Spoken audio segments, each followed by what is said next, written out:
સાબરકાંઠાને મહેસાણાને જોડતો સાબરમતી નદી પરનો બ્રિજ જર્જરિત હાલતમાં અને હિંમતનગરના દેરોલ પાસેનો બ્રિજ પણ જર્જરિત હાલતમાં। સાબરકાંઠાને મહેસાણાને જોડતા સાબરમતી નદી પરનો બ્રિજ જર્જરિત, હિંમતનગરના દેરોલ પાસેનો બ્રિજ જર્જરિત હાલતમાં। ઠેર ઠેર બ્રિજ તૂટી ગયો છે તો મોટે ભાગે બ્રિજમાં દેખાઈ રહ્યા છે સળિયા।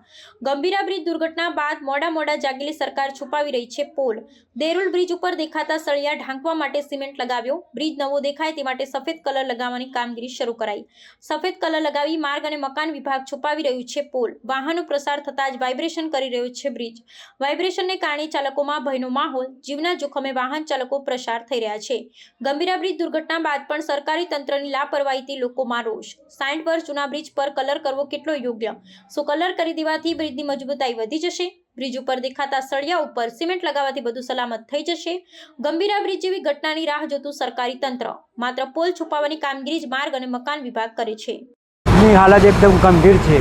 બ્રિજ ઉપર નીકળે બહુ બીક લાગે છે અને બ્રિજ જોખમકારક છે અને અહીંયા પ્રવાસીઓનો ઘસારો વધારે તિરુપતિ ઋષિકોટ પાર્ક છે, અવર જવર વધી રહેલી છે।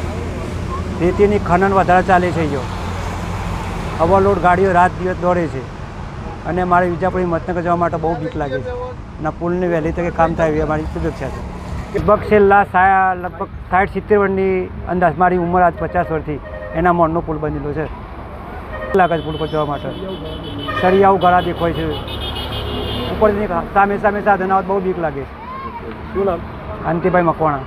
નગરથી મહેસાણા હાઈવેને જોડતો સાબરમતી નદી ઉપર આવેલો પુલ અત્યારે ગંભીર હાલતમાં છે અને એનું સમારકામ ચાલી રહ્યું છે અને સિમેન્ટને કલર લગાવી રહ્યા છે, પણ એ પુલ નવો બનાવવાની જરૂર છે અને ગંભીરા પુલ અત્યારે 40 વર્ષથી બનાવેલો એ પડી ગયો, પણ આ 60 વર્ષથી પુલ બન્યો છે તેનો કોઈ ભરોસો નથી। અત્યારે હાલત એવી છે કે તેના ઉપરથી નીકળવાથી વાઇબ્રેશન થાય છે અને હાલત એની ખરાબ છે। અત્યારે હાલ માગ એવી છે કે નવો પુલ બનાવો એવી માગણી છે।